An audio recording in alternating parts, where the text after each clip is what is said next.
ఉపాధ్యక్షులు మా చైర్మన్ గారు అన్న గారు, వైష్ణవ సేవక్ గారు, షర్మిల గారు, అశోక్ అంటే అందరికీ స్వాగతం.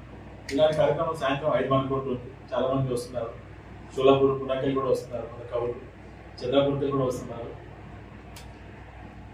ముఖ్య ఉద్దేశం ఏమిటంటే ఎఫ్కామ్ అంటే ఇప్పుడు కనెక్టింగ్ ప్లాట్ఫామ్. దీంట్లో ఏ కాస్ట్ మీద ఆధారపడలేదు, ఏ కాస్ట్ మీద లేదు. ఒక తెలుగు బ్రాండ్, తెలుగు వాళ్ళందరూ ఈ ప్లాట్ఫామ్కి రావచ్చు. వాళ్ళు వేరే వాళ్ళతో పరిచయాలు పెంచవచ్చు. దానివల్ల కొన్ని కార్యక్రమాలు తీసుకుపోవచ్చు. ఉదాహరణకు ఒక 10 years నుంచి మేము ఎన్నో యాక్టివిటీస్ చేశాము. దానికి కొత్త పేరు వచ్చింది కూడా ఎఫ్కామ్ అని. ఒక 50 మంది కలిసి మేము ఒక 60 ఎకరాల ల్యాండ్ కొన్నాము బాంబేపురం మధ్యలో. అక్కడ 5 ఎకరాల ల్యాండ్ ఒక ఆనంద్ ల్యాండ్ కోసం. తర్వాత 2 years కింద బృందావనం అనే ఒక ప్రాజెక్టు, దాంట్లో ఒక 20 మంది ఎవ్రీబడి కాంట్రిబ్యూట్ 10 lakhs ఈచ్. అక్కడ ఒక 3 ఎకరాల గౌశాల అవన్నీ ప్రాజెక్ట్ నడుస్తుంది. ఇంకా ఇప్పుడు కొత్త ప్రాజెక్ట్ ఒకటి వెబ్సైట్, ఇంకా మొబైల్ అప్లికేషన్. మన తెలుగు వాళ్ళ మొత్తాన్ని అందరినీ కనెక్ట్ చేయాలంటే టెక్నాలజీ కావాలి. దానికి ఒక వెబ్సైట్ ఇంకా మొబైల్ యాప్ కూడా మేము స్టార్ట్ చేస్తున్నాము. ఈ సంవత్సరంలో అది లాంచ్ అవుతుంది. దీనివల్ల ఉపయోగం ఏంటంటే తెలుగు వాళ్ళందరూ ఒక ఏకతాటిపై రావచ్చు. వాళ్ళ యొక్క ఐడియాస్, హాబీస్ ఎక్స్చేంజ్ చేసుకోవచ్చు. ఏదైనా ఐడియా వస్తే దాన్ని కనెక్ట్ కావచ్చు. ఈ ఐడియాస్, ప్రాజెక్ట్స్, ఈ ప్లాట్ఫామ్ ఆర్ ఇండిపెండెంట్, దేనికి సంబంధం లేదు. కేవలం ఎఫ్కామ్లో వచ్చి మీకు ఐడియా వస్తే దాంట్లో 10 మంది కలిస్తే మీరు ఆ ప్రాజెక్ట్ తీసుకెళ్ళవచ్చు. దాంట్లో మీకు ఏమైనా సపోర్ట్ వస్తే, లాభం వస్తే, ఏమైనా ఇది వస్తే మీరు ఎఫ్కామ్కు సమాజానికి కొంచెం డొనేషన్ చేయవచ్చు. కానీ దర్ ఇస్ నో కంపల్సరీ. చేసినా ఒకటి, చేయకుండా ఒకటి. అలాగే ఎన్నో ప్రాజెక్ట్ నడుస్తున్నాయి. దగ్గర ఇవన్నీ వాల్యుయేషన్ చూస్తే ఈనాటి వాల్యుయేషన్ 100 కోట్ల ప్రాజెక్ట్ ఉంది. 100 crores. ఇందులో కనీసం ఒక 500 మంది యాక్టివ్గా ఉన్నారు. అంటే they are involved with money. అంటే ఇట్లా కేవలం మాట్లాడే వాళ్ళు కూడా చాలా మంది ఉన్నారు, లక్షల మంది ఉన్నారు. ఇప్పుడు గత 3-4 నెలల నుంచి మేము షోలాపూర్, పూనా, షిరిడి, అహ్మద్ నగర్, చంద్రపూర్, మొత్తం మహారాష్ట్ర, తెలంగాణ బోర్డర్లో కూడా చాలా మంది తెలుగు వాళ్ళు ఉన్నారు. ఈ వార్లందరూ తెలుగు వాళ్ళే. కన్నం వారు, వాళ్ళ ఇంటి పేరు కన్నం, వారంతా కన్నం వారు అయిపోయింది. అలాగే సుధీర్ మున్గంటి వారు వేములవాడ, ఇప్పుడు ప్రస్తుతం కల్చరల్ మినిస్టర్.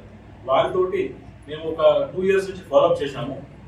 వారు మనకు మహారాష్ట్ర గవర్నమెంట్ నుండి తెలుగు సాహిత్య, మహారాష్ట్ర స్టేట్ తెలుగు సాహిత్య అకాడమీ చేయడానికి చాలా వాళ్ళు మనకు సపోర్ట్ చేశారు. వారికి చాలా కృతజ్ఞతలు. ఎందుకంటే కోడ్ ఆఫ్ కండక్ట్ వల్ల వాళ్ళతో మనం ఇప్పుడు సంప్రదించలేము.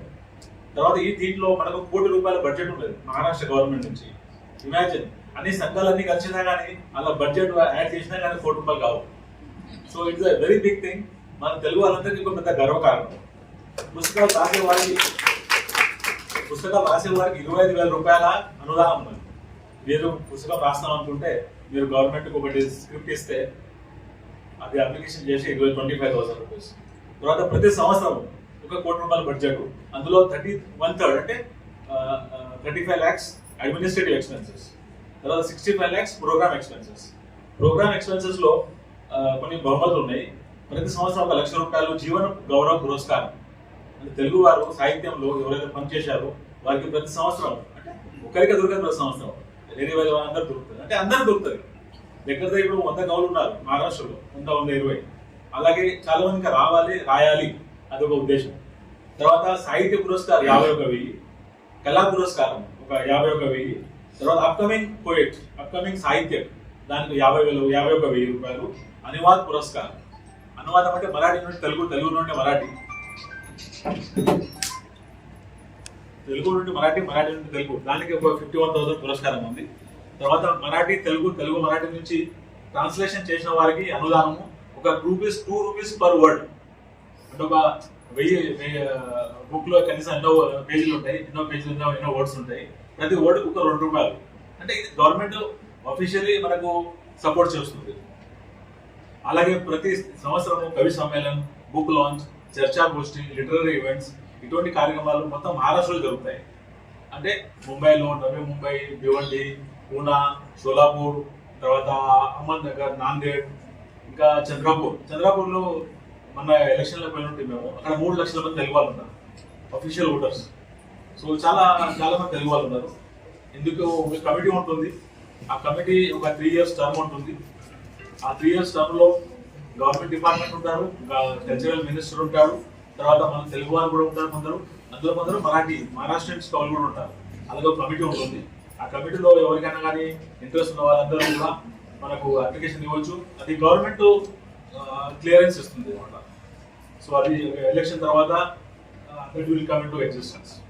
దీంట్లో యాక్టివ్గా పనిచేసే వాళ్ళు ఉంటే బాగుంటుందని మా ఉద్దేశం.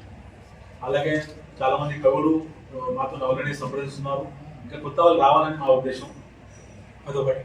తర్వాత ఎఫ్టామ్ మేము చేసే కొన్ని కార్యక్రమాలు ఎడ్యుకేషన్, స్టార్ట్అప్, ఎంటర్ప్రినర్షిప్, ఈ మొబైల్ అప్లికేషన్, ఈ కామర్స్ కూడా మేము అనుకుంటాం. అంటే తెలుగు వాళ్ళ బిజినెస్ తెలుగు వాళ్ళకు రావాలి. ఇప్పుడు నాదేమైనా బిజినెస్ ఉంటే తెలుగు వాళ్ళకు సపోర్ట్ చేస్తే, ఇప్పుడు గుజరాతీ, మార్వాడి వాళ్ళు they prefer their own business.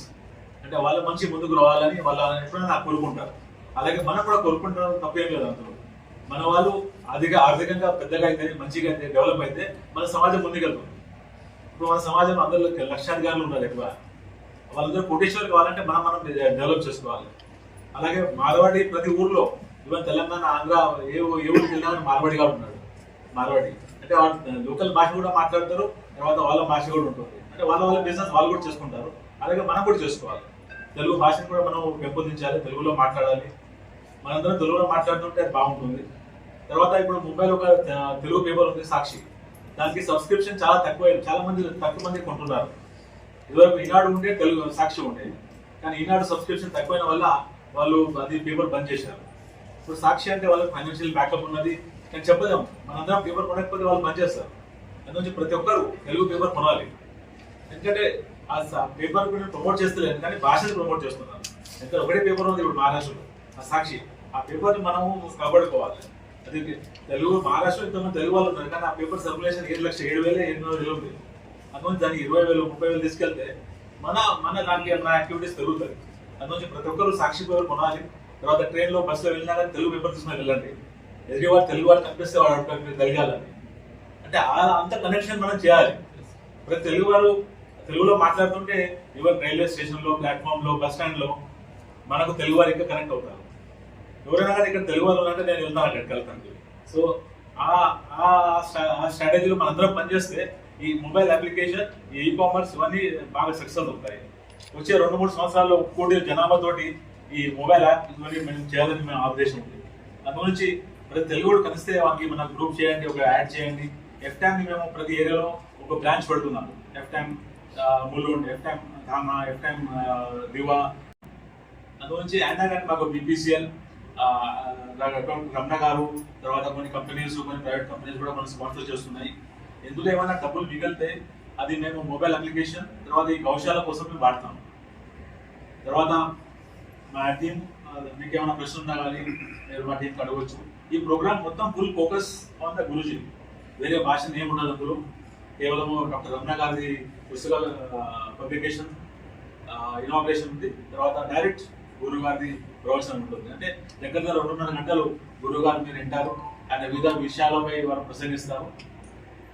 తర్వాత మీకు ఏదైనా సజెషన్స్ ఉంటే, ఏదైనా పాయింట్స్ ఉన్నా కానీ మీరు చెప్పవచ్చు. ఇక్కడ ఈ కార్యక్రమంలో సాయంత్రం వరకు ఉన్నాము. తర్వాత కొత్త ఐడియాస్తో మీరు అందరూ ముందుకు రావాలి. మన తెలుగు భాషని, తెలుగు జెండాని పైకెత్తాలని మా యొక్క ఉద్దేశం. జై తెలుగు, జై మహారాష్ట్ర.